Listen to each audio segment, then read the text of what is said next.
Welcome to this your active event on the revival of the EU single market, defining the road ahead. Our program today is supported by VDMA, the Mechanical Engineering Industry Association. I'm Brian Maguire.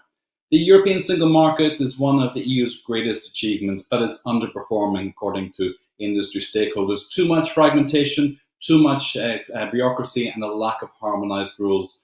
Former Italian Prime Minister Enrico Letta has been tasked with preparing a report on the future of the single market. That report was published in April. It has now been discussed by Europe's heads of state. Letta's report, much more than a market, emphasizes speed, security, and solidarity, and introduces a fifth freedom to the single market designed to boost research, innovation, and education. Some industries, like the mechanical and plant engineering sector, even call for a radical master plan to deepen the single market and to consider the cost burden of the green and digital transitions. Today, we'll hear from the author himself, Enrico Letta, and then a distinguished panel to discuss Letta's report and the way forward for the single market. We'll also have questions throughout the program, so you don't have to wait until the very end to send those. You can send them for Mr. Letta as well. You'll see that in the sidebar, and you can use the hashtag EA debates for social media and also here as well. So hashtag EA debates, send your questions. Our social media team will interact with you there. The format this morning, we will have this afternoon, I'm in Washington, DC, so this morning for me, we have a keynote speech with Enrico Letta, and we'll follow by questions and answers. Then we go to the panelists. I'll introduce the panelists at that point as well, and we'll take questions throughout the panel discussion too. You can see the Slido QR code there and use the hashtag single market on Slido. So log in there, send your questions again. Don't wait until the end. So it's my pleasure to introduce now Enrico Letta, the author of the report on the future of the single market, president of the Jacques Delors Institute, and former Italian Prime Minister. Thanks for being with us today. Really appreciate your time, sir. Thank you so much. It's a pleasure. So the floor is all yours.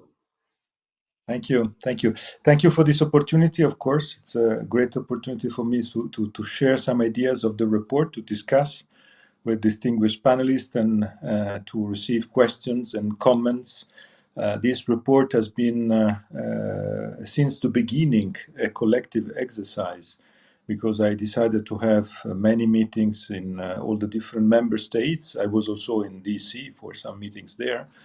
And I would be more than happy to continue the discussion in the next weeks. I will be in these days in different member states. I'm now in Austria. Tomorrow I will be in Frankfurt to discuss with the president of the Bundesbank, Joachim Nagel, and then I'll be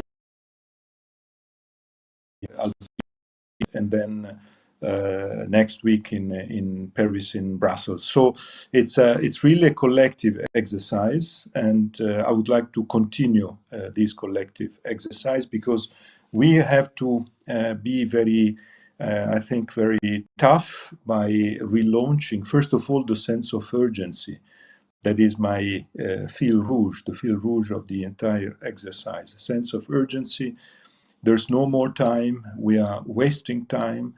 And there's no more time. We need to act, because the last legislature, this legislature that is at the end, was a very positive legislature in terms of achievements from the European institution side and from national governments at the European level. But it was also a legislature in which we, as European institutions and national governments, we reacted to crisis. Now the main point is how to act instead of just reacting. And we need to act. I think this is the key issue today on this big topic on how to complete the single market, how to relaunch it, starting, and this is the core probably of my report, from the three main sectors of the single market that weren't at the very beginning of the Delors journey on the table of the single market, discussing with the member states. So energy, telecom, and first of all, financial services. This is not by chance. I think that on these three subjects, today the lack of competitiveness is bigger with the US and with the rest of the world. Today and tomorrow is an important day in Europe, because there's the visit of President Xi Jinping And I think this topic of the relationship of the very complicated relationship in terms of competitiveness with China, and the same with the US and other part of the world, has to be at the very center of the reflection. So the core of the report is how to be able to recuperate the leftovers, how to be able to start from the leftovers, this new life of the single market. Now, of course, it's not easy, because on these three leftovers, there's today great importance of an approach of national sovereignty. But my report is not against a national sovereignty. My report is a report that is trying to convince leaders that national sovereignty and European sovereignty can be all together in a boost for new competitiveness at European level. This is why I propose on the three subjects, three different roadmaps on energy, on telecom, and first of all on financial services, on how to integrate more the three sectors, how to give power to a system where the national authorities can work together with the European authorities in an integrated system. The possibility so to consolidate and to scale, not against the consumers, but applying rules protecting consumers that are the core of the European single market at a bigger relevant market on some of these subjects. And on the most important point, that is the financial services, the idea to launch this new project, that is the Savings and Investments Union. Why this new name? Only to rebrand? No, it is not just rebranding. It's a new journey for a sector that was probably the biggest failure within the single market, because the Capital Markets Union was created 10 years ago, but it was based probably on the bet on how to involve the UK and on how to have London as financial capital of the entire European Union at 28. We failed because of Brexit, and we weren't able to relaunch the journey of the single market on financial services. Today, I think there's a new potential mission for the integration of financial services. This new potential mission is linked to the big question mark for the future of the European Union, that is how to finance the green, digital, and just transition. Why I see a link and why I propose a link? Because I think there's a big need to have also private money to finance the transition, the just green and digital transition. Private money, sorry, first of all,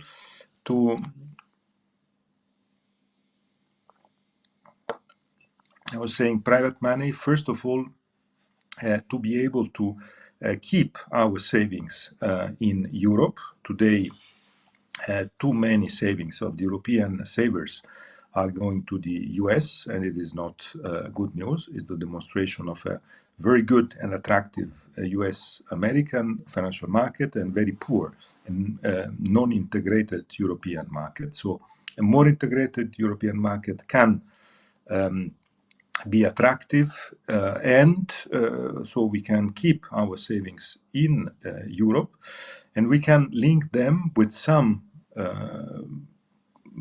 tools. My report is a toolbox, some tools. You can find these tools in the report on how to create incentives to investments and to savings to go in the direction of financing the transition. So it is clear that this, I would say, mission can be successful only if there's incentives, so only if it is profitable. So the list of incentives or potential incentives are there, and I hope the leaders and European institutions can go in that direction. There's a second reason why I think this Savings and Investment Union can be a very important success and a very important leverage, because I think relaunching or launching for the first time a big private pillar to finance the transition is, in my view, the only way to convince countries from the north of Europe to say yes to have a new public investment leg after the end of the close end of Next Generation EU. Otherwise, I think it would be very complicated to find an agreement among the 27 on the post-Next Generation EU. There's today clearly two different positions within the European Council, and I think it would be impossible to have one of them winning on the other. It's impossible for many political reasons. It is possible to find a compromise, and part of the compromise is to put on the table as precondition to have a public investment leg, to put on the table a private pillar, a successful private pillar. This is the core of the report, is the core of the report also because it's the precondition to be successful with the transition. We decided to have the transition. I'm a strong advocate for the transition, but to be serious and credible, now we have to land with the transition. That means we need to find money to finance the way in which the transition, the green, digital, and just transition will be part of our common life daily in the next decade. That will be important for all the different aspects of our economy, for the change of our industrial system. So that means also new industrial policies there. In the report, there are many other aspects. I don't want to be too long, so I would like just to end up with two titles that are important for me. One title is linked to the fifth freedom, so the need for the single market to relaunch his mission to have a European Union, how we say, more successful on innovation, research, skills, data. The single market until now was based on four freedom: the freedom of movement of goods, services, capitals, and persons. I think it's very important today to work on this fifth freedom. That is one of the topics where we are lagging behind. The other main topic is all the social part of the single market that I would like to rebrand with the provocation, if I may say, of the freedom to stay. Freedom to stay means that the single market can't be only considered as freedom to move, can't be only considered as an opportunity for those who like the freedom to move. But we need to consider that the single market is has to be an opportunity for all European citizens.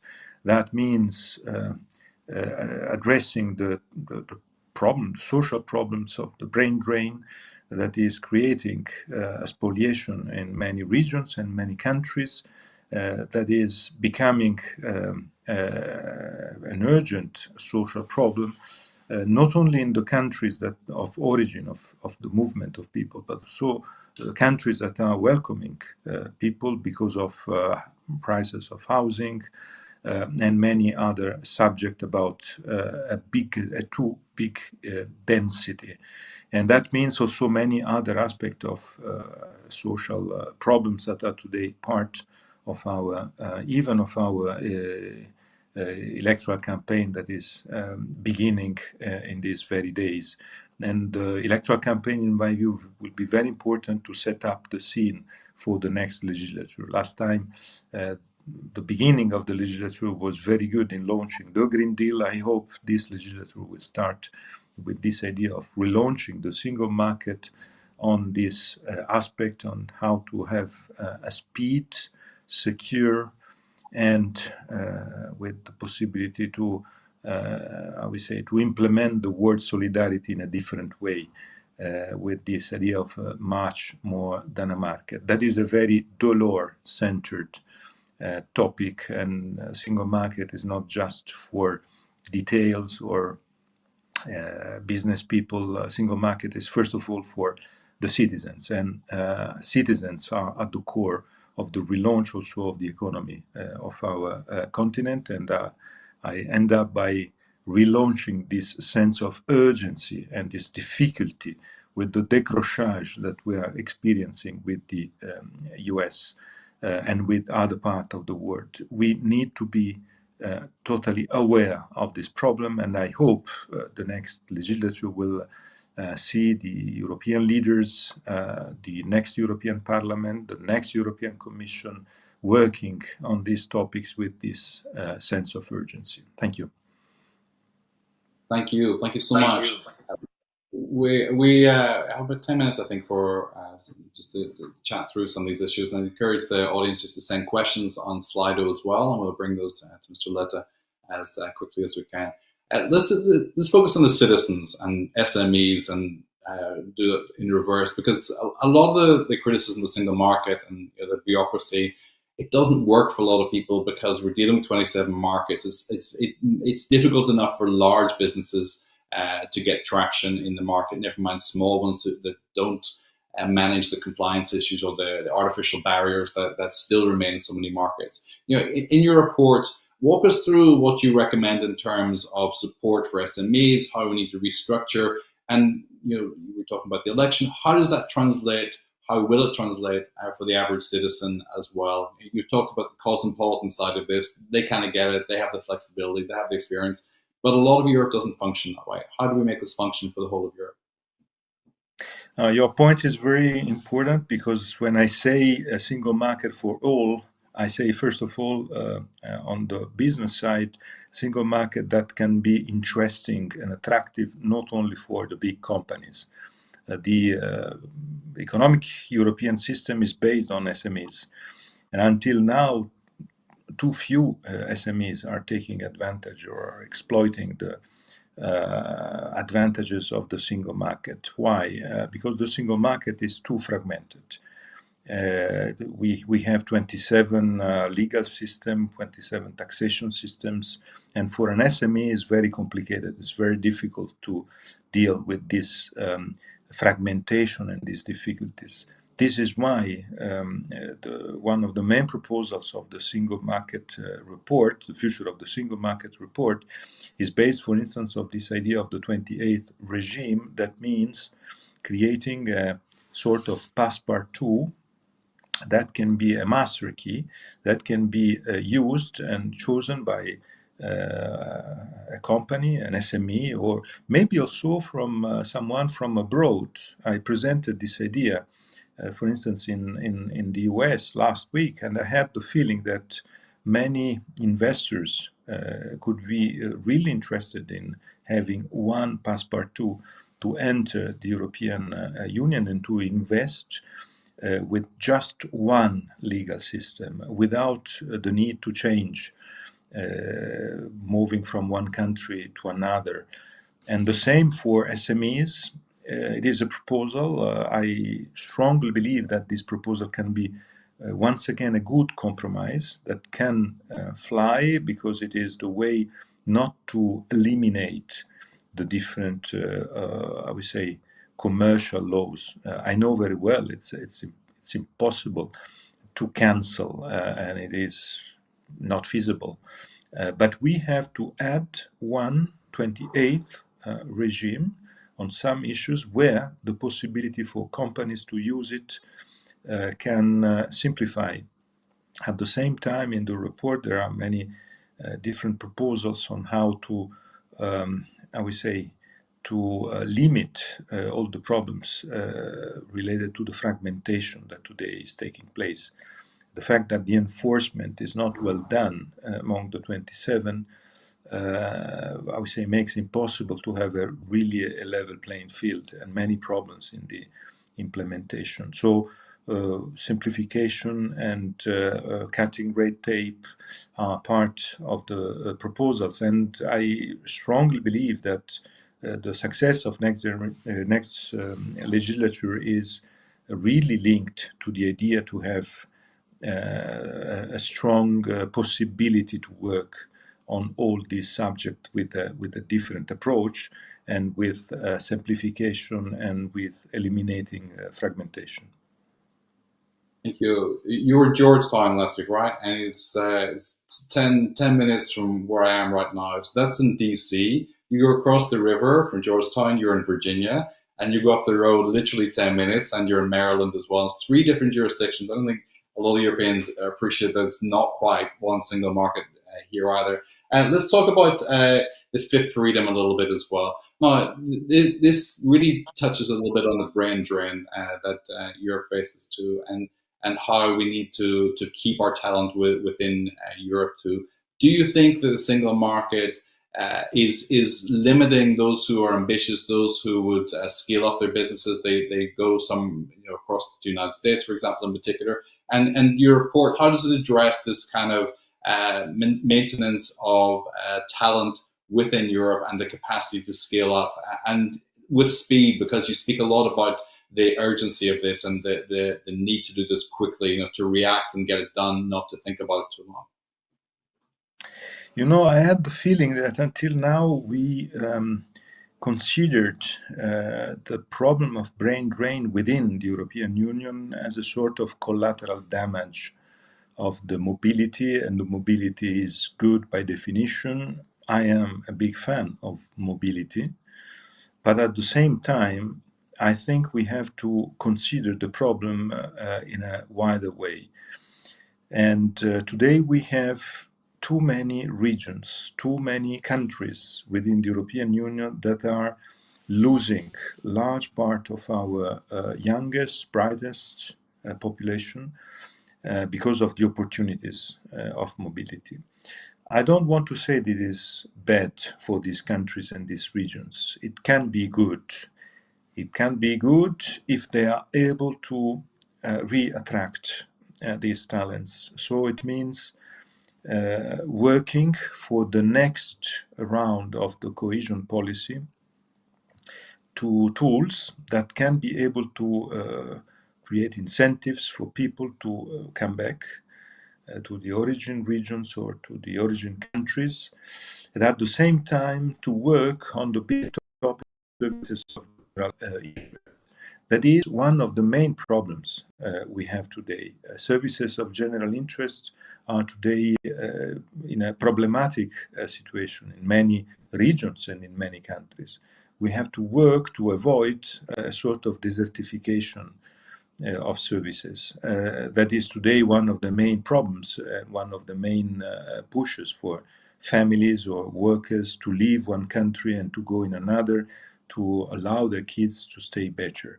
It is clear that it's absolutely comprehensible, but at the same time, we have to work to create the possibility for services of general interest to be present everywhere in Europe on many aspects. So there are many proposals in the report, but if I may say, not enough for what is needed. I wanted to launch a sort of big provocation, long-term provocation with this idea of the fifth freedom related also to the brain drain, because fifth freedom is also related to how to relaunch innovation, research. One is one of the sectors where we are lagging behind. I add one chapter on space, for instance, but at the same time, I wanted to put and to link the fifth freedom to the social problems and to the freedom to stay, because it is really today something that is becoming a sort of red alarm in Europe, and we are under-evaluating the impact of this. Also in the countries where there's more attractiveness. I can tell you that for me it was very interesting the visit I had in the Netherlands, where I understood that one of the main social problems today is the cost of housing, because of the big attractiveness of the Netherlands today, first of all on the students level, and the consequence on housing is becoming a crucial problem for the rest of the population.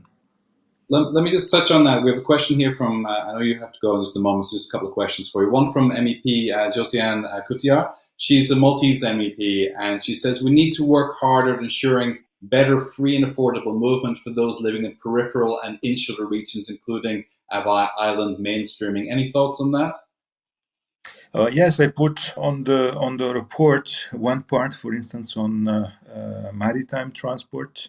That is a key point, and another big point is on healthcare, medical furnitures. There are regions, Malta, for instance, is one of them, that are suffering very much of the, I would say, the distance, and being peripheric means also being not at the same level of the rest of Europe in terms of, for instance, medical furnitures. And that is unacceptable because we are a single market, a single European Union, and our citizens, they, I would say, deserves to be treated with the best possibilities.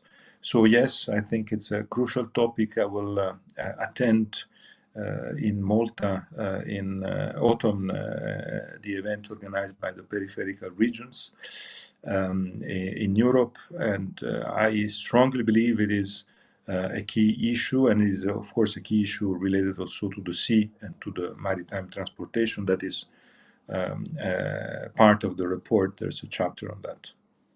Okay, thank you. Last question, and you can jump to your next meeting. From Marika Tatala, Mr. Letta spoke about SMEs, but what about big companies, including big tech companies? Why most of them are created and registered in the US or Asia, and what should be done to have EU big tech or more EU companies among top global corporations? In general, the main answer is related to the fifth freedom. If we are able to put the fifth freedom at the center of everything, that means an environment that can be attractive and interesting. But at the same time, it is not just that. There's also a big link with the problem of the financial services and the possibility to invest and to have financial services with a strong financial market, because of course innovation and deep tech means the need to have to be financed and to scale up, to grow up. And of course, the big problem here is the difference between our services, financial services market, and the US. In the report, I put also the proposal of the deep tech stock exchange, a dedicated deep tech unique stock exchange. That is, in my view, that I hope this idea would be considered because it is a good idea to relaunch a good and a better environment for high-tech companies, startup. I was also in my journey around Europe, from Malaga to Helsinki to Athens, the idea to meet people, young startuppers, and to listen always from them.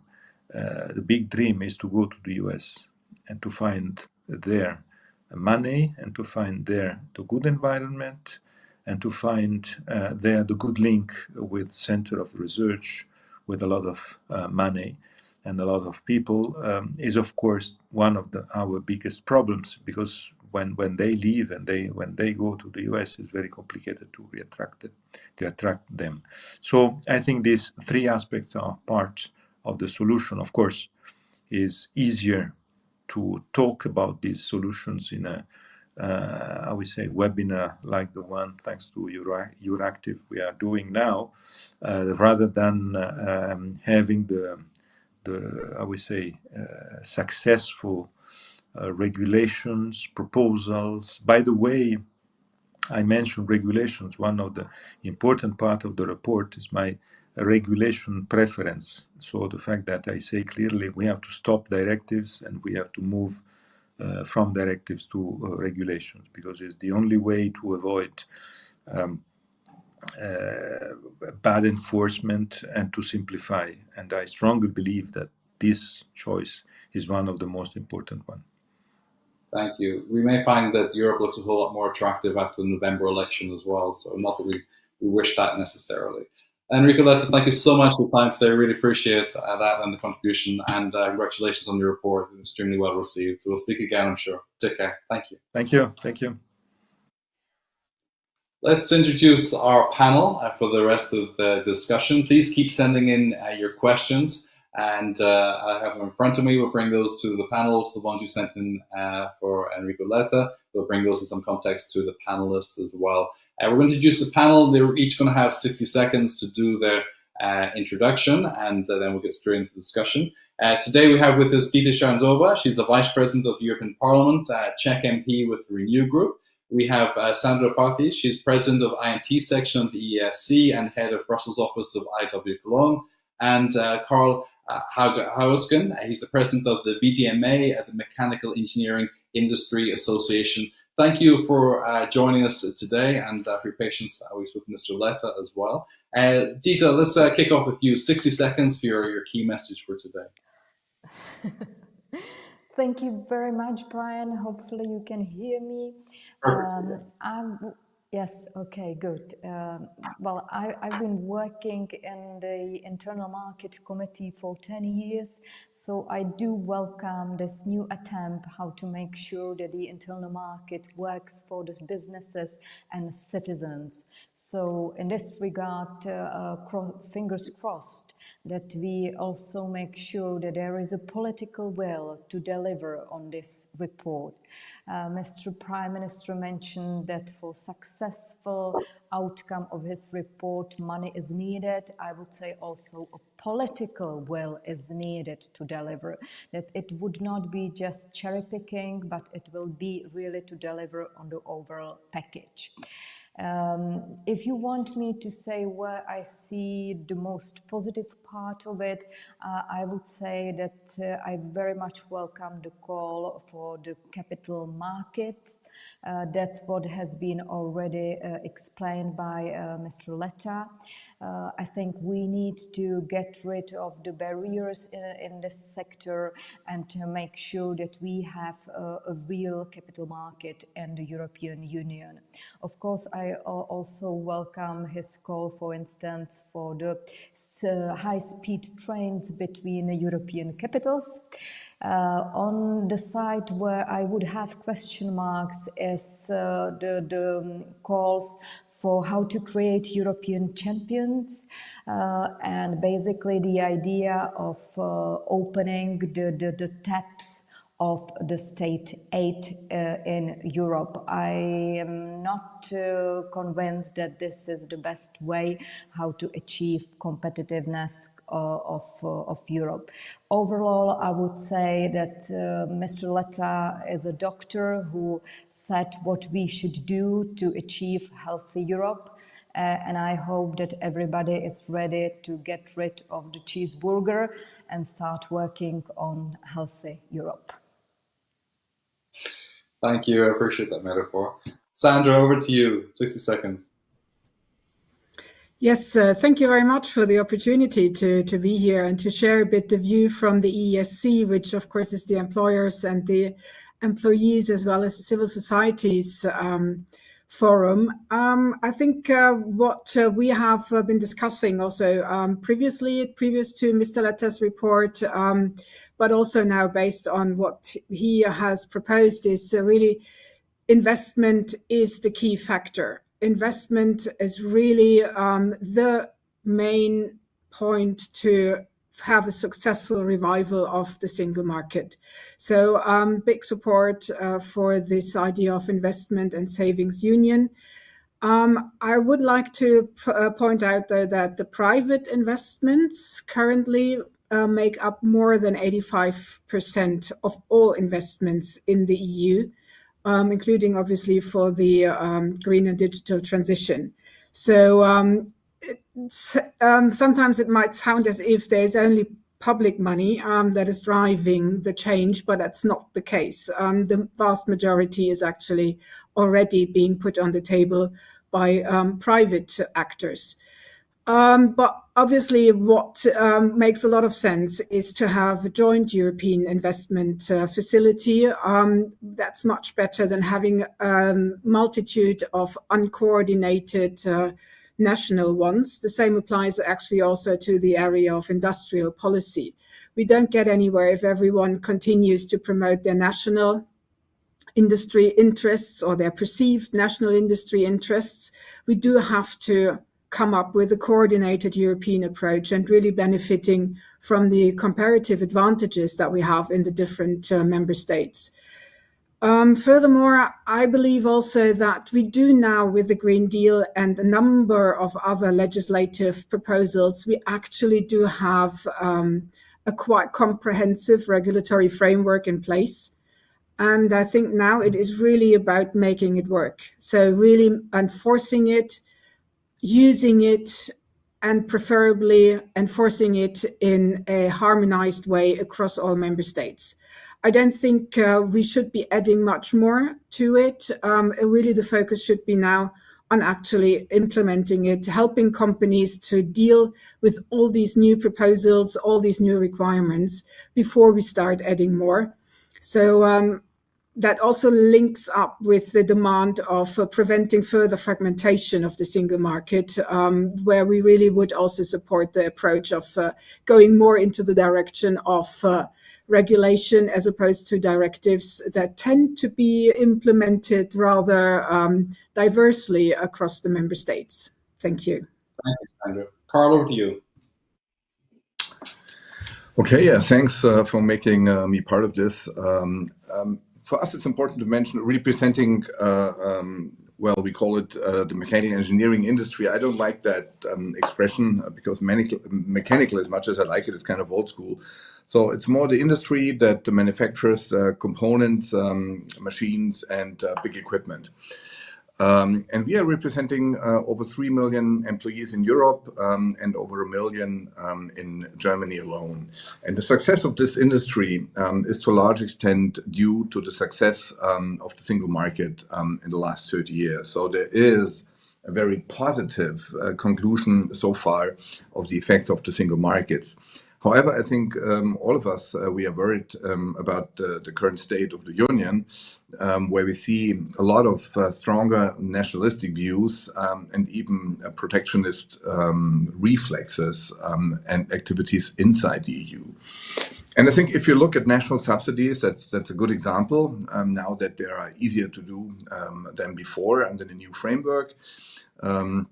If I look at our industry, I'm a little bit afraid that if you look down the road in medium term, we might see battery cell manufacturing, we might see chip manufacturing in many EU states that are beyond the market demand, because there is a high temptation for national and regional governments to support such manufacturing capacities beyond the EU support that is there through IPCEIs anyway.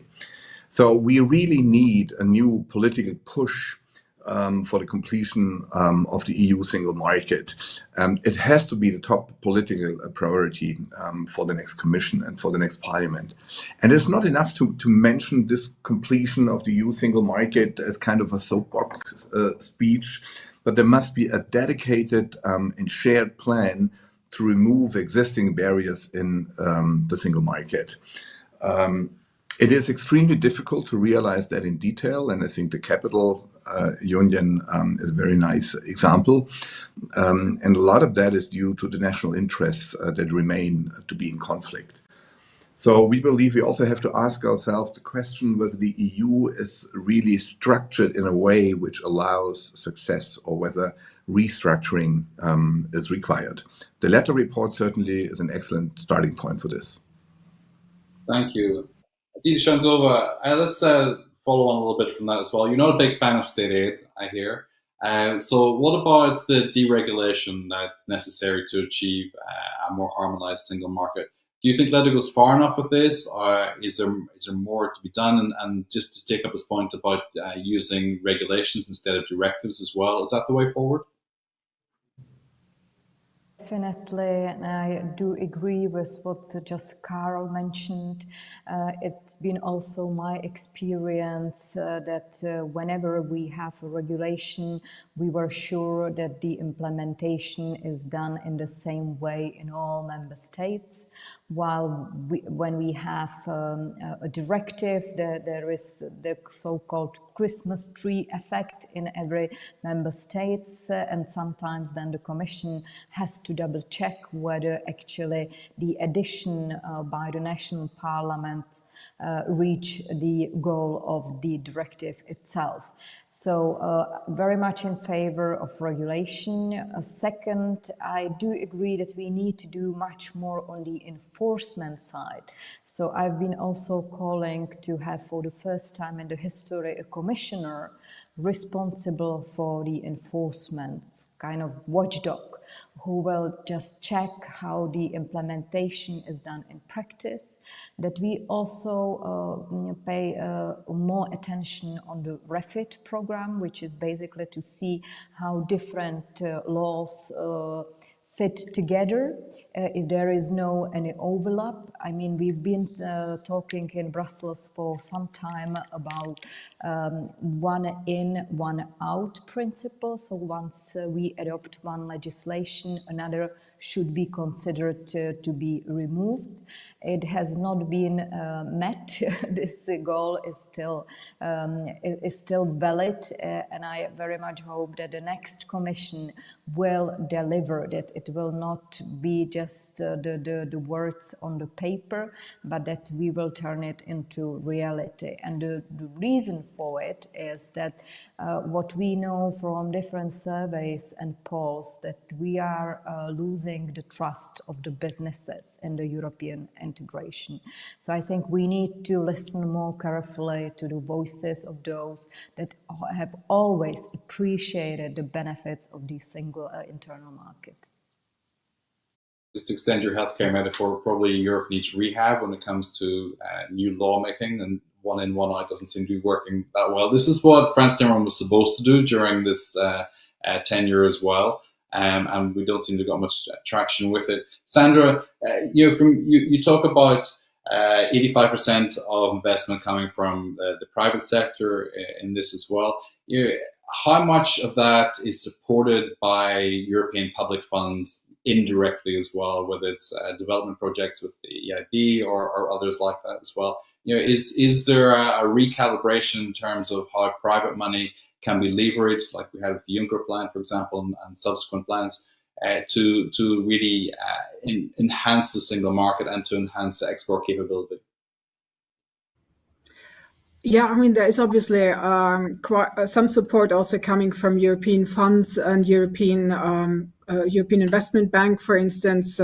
So various pots where companies could potentially also tap into. However, what we also experience and what we see is that sometimes it is a bit complex to actually access these different funds, or to actually know about their existence, and to also see how an SME could actually benefit from this to do whatever it is that they are doing.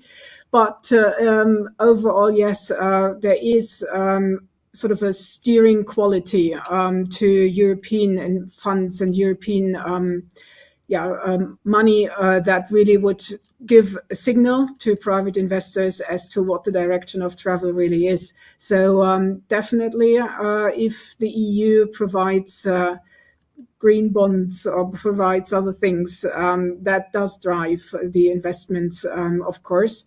So I do believe that it helps. On the other hand, one really must ensure that it is easy enough for companies to actually access that money.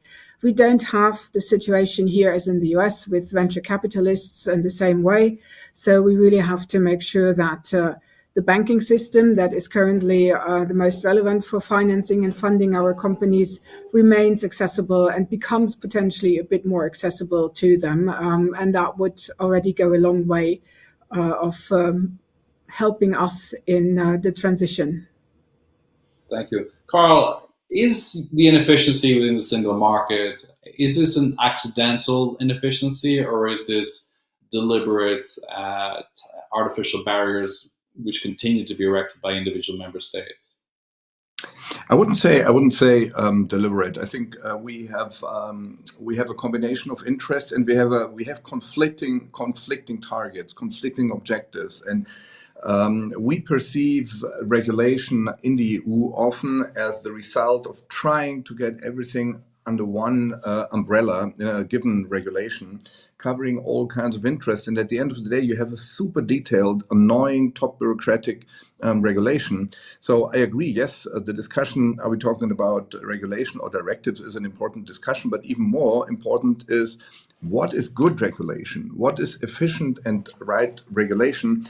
And the devil is often in the detail. You know, I tell you just one detail you may not be aware of when we talk about Kreislaufwirtschaft, about recycling waste and getting back into the industrial manufacturing process. EU legislation at this point in time is hindering companies to do this cross-border. So if you have a facility to recycle plastic in the Netherlands and you would like to hand it over in the next process step to Germany, you cannot. And we see a lot of these things which are preventing things from happening because things are too detailed. Thank you. Ita, I want to go back to this question here we have from Zoltan Skeres. It says telco companies have most customers in the US and some Asian markets, but prices and quality tends to be better in EU markets according to benchmarks. Is it possible that there are more significant factors than market size? And just tag on with that in terms of competitiveness. Are we being sufficiently competitive, or are we focused just too much on scale and size rather than efficiency within the single market? I think what should be really key for the next Commission and the European Parliament is the competitiveness of Europe. We see the US acting very fast when it comes to all the technological progress. And the question is always what we should do in Europe. I mean, Karl gave one very concrete example of the barriers that are existing in the European market.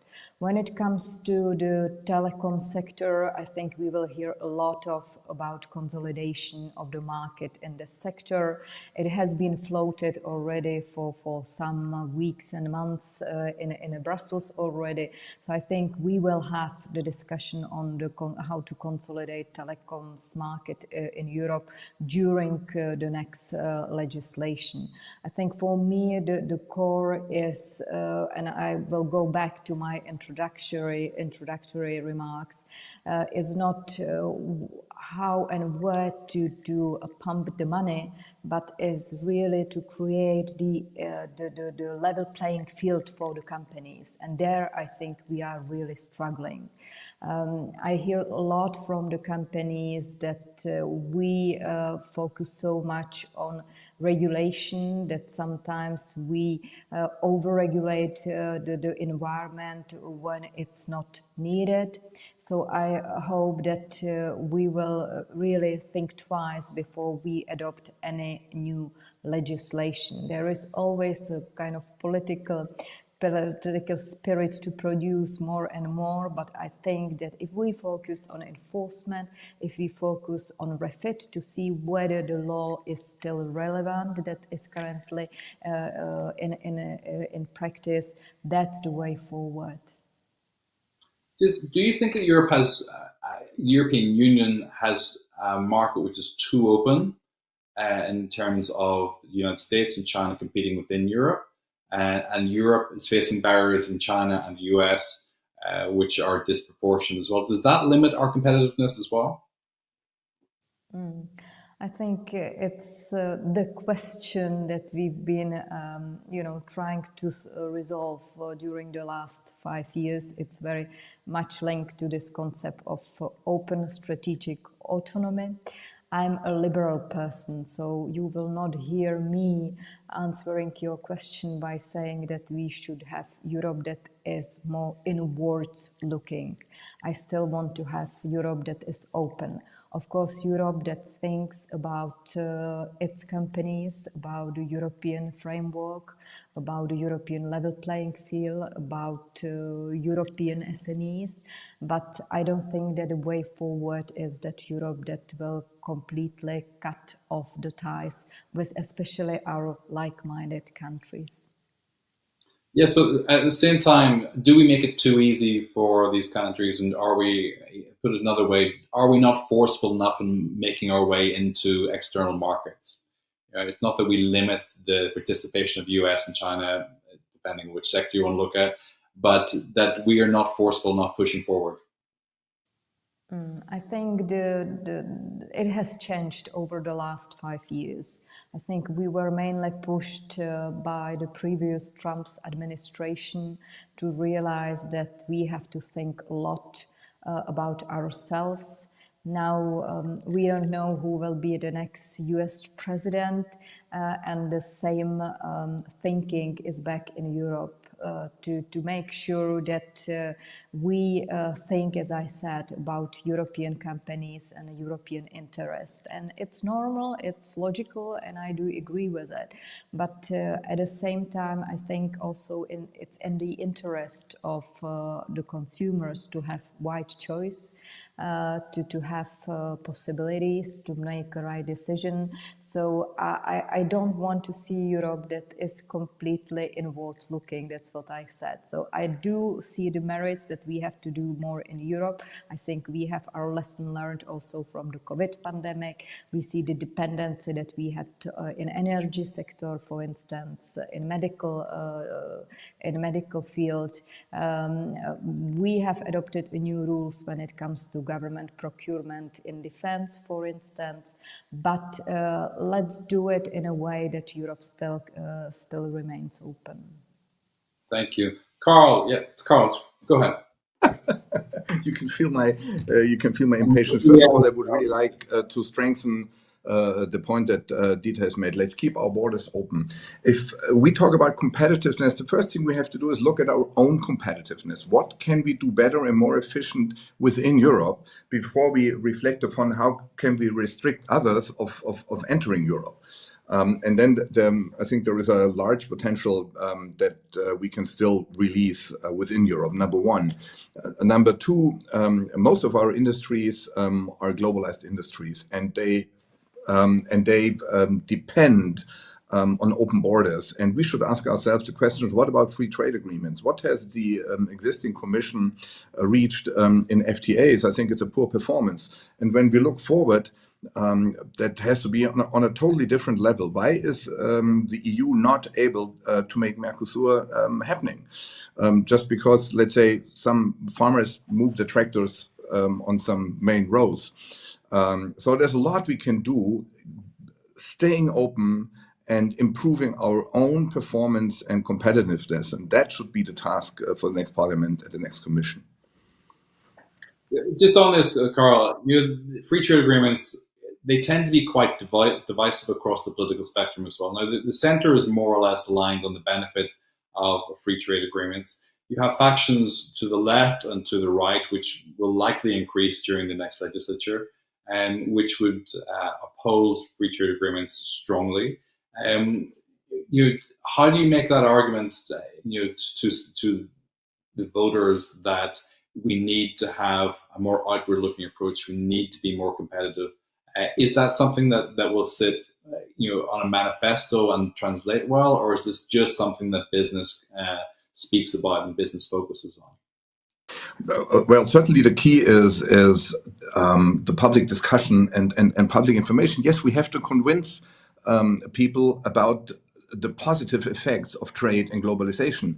And we have seen different trends in the past. And I think we need a courageous Commission and also a courageous Parliament, which is willing to explain such issues. I'm not that pessimistic on the very left and the very right. I think we will see a large a central fraction also in the Parliament. And when I talk to representatives of the European Parliament, I always get a fairly positive feedback on trade matters, but it doesn't happen. Certainly, there will be no classical free trade agreements anymore that are just about trade. There will always be other issues included, but there's always this sum coming up. I don't know why. There will always be other issues included. The question is, to what extent? And if we overload trade agreements with other political issues, we will never make one. And that's the key. I'm not advocating 100% free trade agreements, but I'm advocating free trade agreements that take other policy fields into consideration in a reasonable way. Thank you. Sandra, let's touch a little bit on what Mr. Letta said about the pensions union, the savings union, and investment unions as well. How do you translate that for your members? What does that look like in practical terms for your members in terms of the single market and competitiveness? Before I do that, can you allow me to also touch a bit up on the point that we were just discussing about the market? Because I think there's also one aspect where we, as EU, still have quite a lot of homework to do, and that's actually our own market surveillance. So we do have a lot of requests on European companies as to how they should produce, what kind of standards they need to follow, etc. And the companies obviously do that. They are trying to be as compliant as possible. But then we tend to find a lot of products on our markets that should not be here, that have not ticked the boxes, that are not compliant with all these rules. They come through online platforms where people order, and that does really mess a bit with our single market.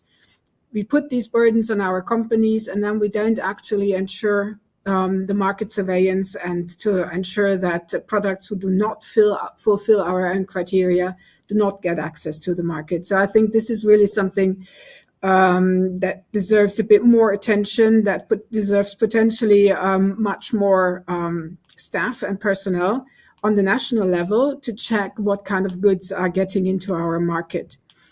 But then switching to the question you actually asked in terms of the capital and or the investments and the savings union. Yes, indeed. I mean, for companies, it's really important to have this access.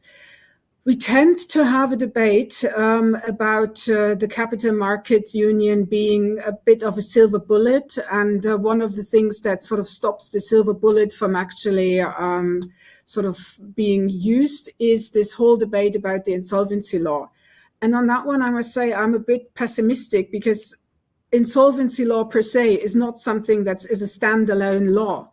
That is something that you could just like tweak a bit and then all of a sudden things work. It's very much intertwined with a lot of other labor market requirements, with a lot of other tax issues, etc. So to sort of give a little bit the message that, we just need to, overcome a bit of pushback on national insolvency laws, and then we're going to have a super functioning capital markets union, oversimplifies the situation a bit too much, I'm afraid. So we do have to work indeed on the capital markets union. I think we have a lot of elements already in place that would allow for the EU to actually provide more funding to companies to actually sort of build on what we have with the next generation EU budget, where indeed the EU Commission has gone to the markets and has raised some money that it now can distribute to member states and to national economies. So maybe that is something that should be developed a bit further, and where a bit of thought should go into that. Because as we all know, coming up with new regulations on anything tax related in our system of sort of consents is probably not going to go fast, and we do need to act fast in order to help companies to cope with all the new requirements. Thank you, Sandra. A question from Anna Zernowska. How can we use modern digital tools platforms to create agile, service-driven areas where innovative companies can get access to the resources, such as the European health data space, but as an enabler for the private sector players? Can we do that? Can you please repeat it? It was such a complex question. Yeah, I think we'll summarize it by basically we've got the European health data space, and we have the transferability and interoperability of data for health purposes. We don't seem to have that for business to a degree that would make it more efficient and we can look at public tenders, we can look at the financial side. I don't like to overuse the phrase one-stop shop, but essentially that where the interoperability across all 27 member states simplifies the process and harmonizes that data, saving time and speeding the process. Yes, I think what you have seen over the past 5 years in the European legislation was really focused on digital. What we should do for the businesses, how we should help businesses really to grow in Europe. And there we adopted 3 key legislation, which is Digital Services Act, Digital Market Act, and Artificial Intelligence Act. Now we will see how the implementation goes. Some of them are already in force. Some of them, like the AI Act, will be fully implemented in 2 years. When it comes to the health sector, there I am very happy that after the COVID pandemic, there has been a big push to do more in the health sector in the European Union. The person that asked the question is very right, saying that we are delivering now more for the citizens and that we should do more for the businesses. I do agree. We have passed recently a new legislation in the European Parliament which would help, for instance, the transfer of medical data across the European Union. And I keep receiving a lot of inputs from this sector that wants really to, that wants the European Union to do more. It has to be said that in the past, before the COVID, health was one of the policy that was completely left in the hands of the member states. There was no political willingness to do more. It was basically based on the exchange of information and very limited cooperation.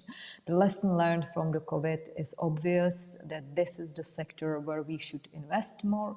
This is the sector where we have to use all the tools that we have at our disposal to make sure that we really create also the European market in the health sector. So we are on the track.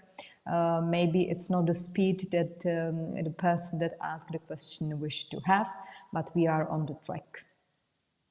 Thank you. Thank you so much. Carl, anything to add there? Yeah, well, we're looking with a great focus on the capital union, and I think this is right. Yes, it's a good priority. However, there are many other things that need to be done as well. There are many other restrictions, stuff that is not harmonized. So we should not focus just on the capital union. And I think in the Letta report, he describes very, very nicely also other fields. I would like just to add one more example from the real business life, which is cross-border heavy transport. So let's assume there is a factory or there's a power station being built and that needs a hydrogen turbine coming from another EU country. Now this hydrogen turbine needs to be transported on public roads. You have 27 different regulations. You know, when you have this heavy transport coming to the border between Germany and the Netherlands, it is a nightmare. So the guy who is transporting this freaking part, he has to look at different legislations to get this part transported just cross-border in the EU. That's not Europe. And I think there are a lot of these relatively simple things that are not rocket science. I agree to Sandra that the insolvency law is kind of a complex issue. And there are much simpler things that do create value for businesses in Europe and specifically for small and medium-sized businesses. Thank you. Just on that as well, I gotta go back to the United States, and that it's you move from Maryland to Delaware here. You have to do exactly the same kind of compliance as well, which I find surprising in the United States too. But that's not to say that Europe can't be more efficient than the United States if it gets its act together in this regard too.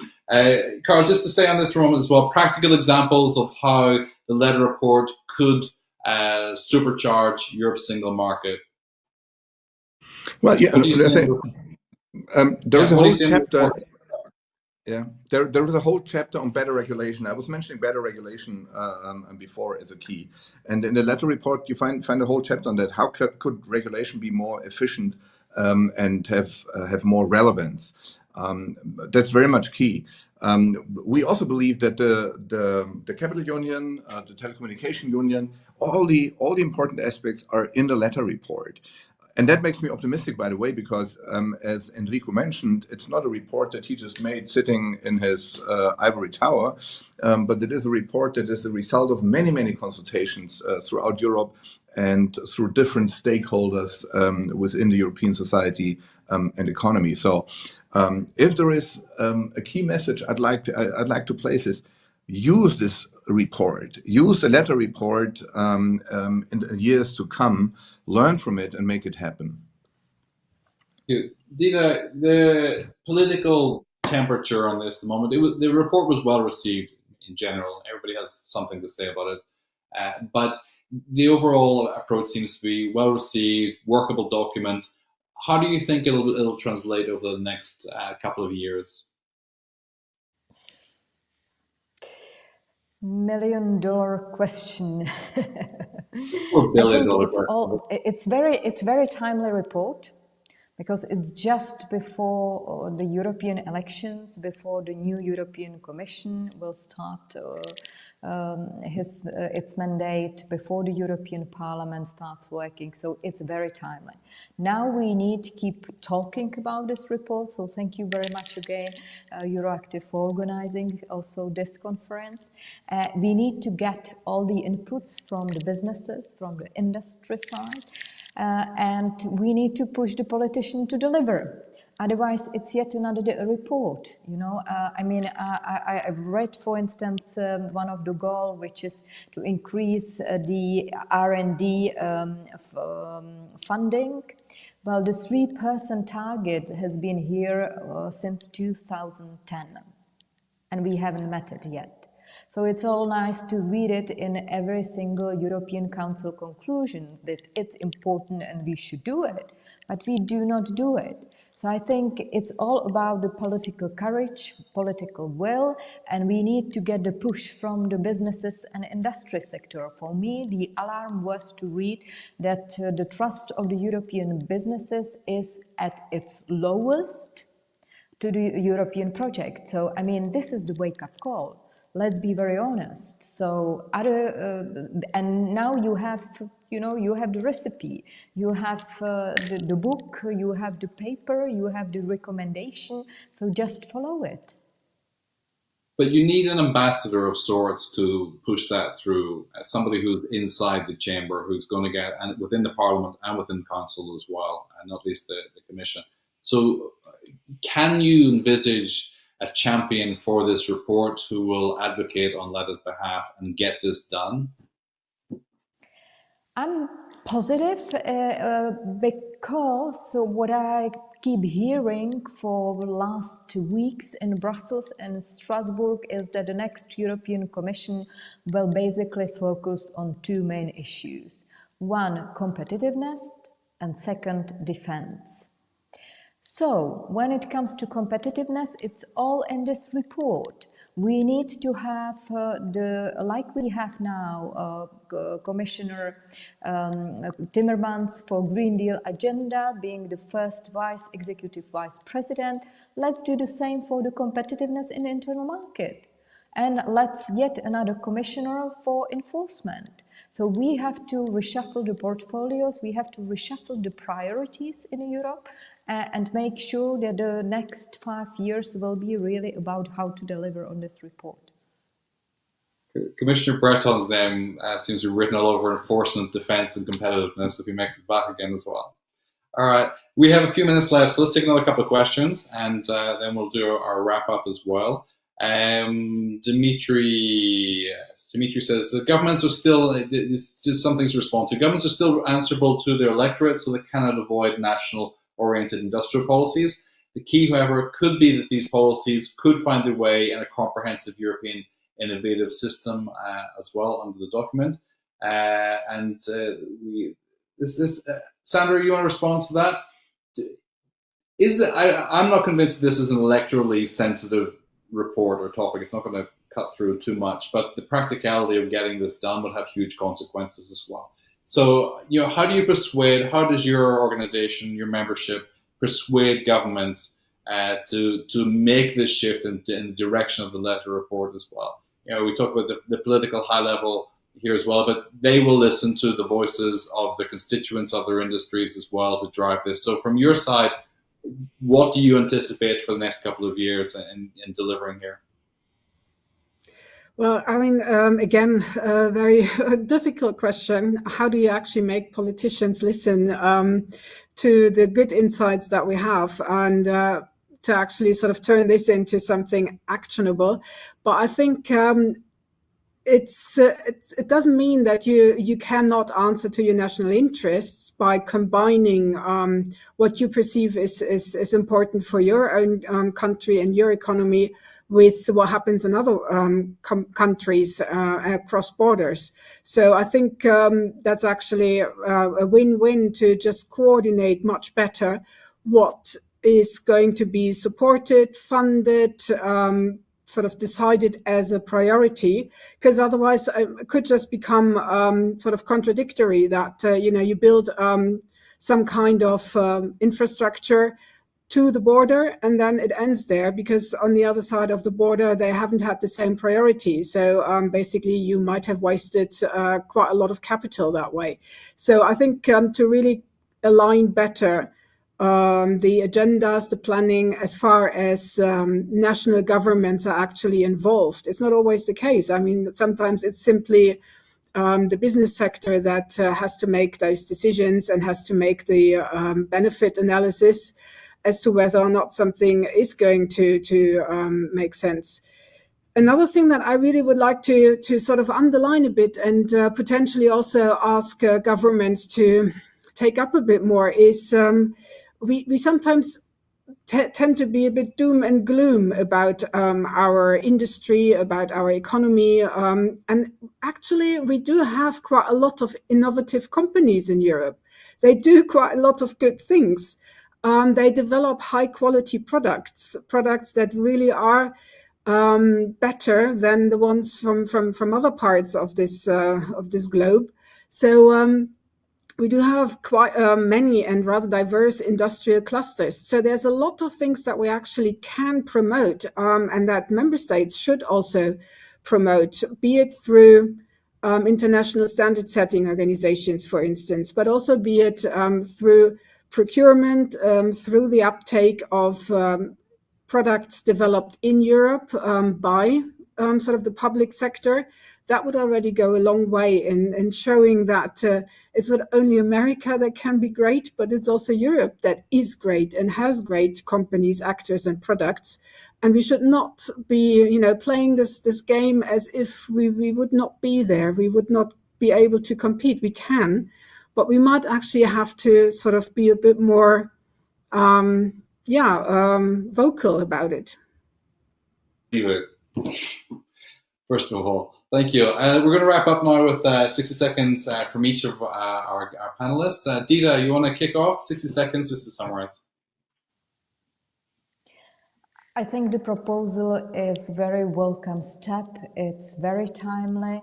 We need to have now a political courage from the member states and the new European Parliament to deliver. I think a lot is at stake. The internal market has been always appreciated by all European citizens as the main benefit of the European integration. So it's now time to really deliver on our long-standing priority, which has been to complete the internal market. So let's be courageous. Thank you. Sandra, 60 seconds. Right. Dita used the sort of analogy of health before. I used the one of trying to actually lose some weight, somebody who's trying to go on a diet. We all know what we need to do. We have actually all the instruments at our hand. We just sometimes somehow don't get the motivation up to go for our run or to go to the gym. So this is really what we now need to find. We really need to find the inner courage, the inner motivation to go and start with the good examples, the ideas that are all out there. We know what to do. We just have to do it. Thank you so much, Sandra. Carl, last word. Yeah, couldn't agree more. We know what to do and we know how to do, and the challenge now is to get it done. I think the EU elections are a great chance to revitalize the whole process in the EU, and the expectation of citizens to do that is there. We have to improve EU legislation. We have to make it more efficient. And when citizens start to see that and to feel that, I think we will see a very positive overall impact within the EU. I would like to mention that if you look at legislation and if you look at regulation in Europe, there has to be a trust in companies and a trust also in the citizen and in the people. We don't need detailed overregulation. As much as citizens need to trust the politicians, politicians should also trust their citizens. Thank you. There's a novel concept. Thanks so much, Dita, Sandra, Carl. Thanks so much for your time today. Also to Enrico Letta for speaking with us earlier as well. Let me just thank our invisible team who make all this happen. So Anna, Wilson, Pablo, Tamara, and the team in Brussels, and also to VDMA for the support for the program today. So let's find the courage. Let's move forward. Thank you so much for joining us today.